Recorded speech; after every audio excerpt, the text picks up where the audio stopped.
जय श्री कृष्णा। राधे राधे भगतजनों, आज हम कार्तिक में सुनी जाने वाली तारा भोजन की कथा सुनेंगे। कथा शुरू करती हूँ।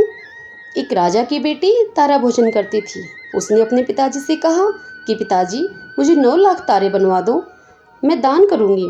राजा ने सुनार को बुलवाया और कहा कि मेरी बेटी तारा भोजन करती है, तुम 9 लाख तारे बना दो। यह सुनकर सुनार अब चिंता में रहने लगा। तब उसकी पत्नी ने पूछा कि तुम इतने उदास क्यों रहते हो अब? तब उसने कहा कि मुझे राजा ने 9 लाख तारे बनाने के लिए कहा है, परंतु मैं तारे कैसे बनाऊं? मुझे तो तारे बनाने नहीं आते। परंतु यह राजा का आदेश है, अगर मैंने तारे नहीं बनाए तो मुझे कोल्हू में पिलवा देंगे। तब उसकी पत्नी बोली, इसमें परेशानी की क्या बात है? गोल सा पतरा काट के कलियां काट देना, राजा ले जाएंगे आकर। पत्नी की बात सुनकर सुनार ने ऐसा ही किया। तत्पश्चात राजा की लड़की ने 9 लाख तारे और बहुत सा धन दिया। उस लड़की के इतना दान धर्म करने से भगवान का सिंहासन डोलने लगा। तब भगवान ने कहा कि मेरे नियम व्रत कौन कर रहा है? और फिर भगवान ने 3 कूट देखा तो उन्हें कोई नहीं दिखाई दिया। और जब भगवान ने चौथे कूट में देखा तो राजा की लड़की तारा भोजन कर रही थी। तब भगवान ने कहा अपने दूतों से कि जाओ और उसे यहाँ पर लेकर आओ, उसने मेरे व्रत किए हैं।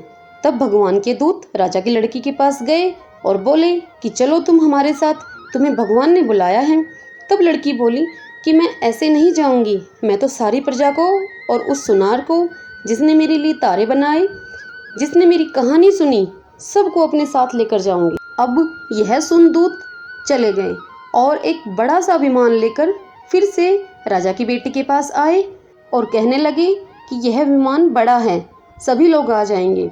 तब वह राजा की बेटी बोली कि हाँ, अब मैं चलूँगी। तब फिर सब लोग विमान में बैठकर जाने लगे। तभी रास्ते में उस राजा की बेटी को अभिमान हो गया और वह कहने लगी कि अगर मैं तारा भोजन नहीं करती तो सबको स्वर्ग कैसे मिलता।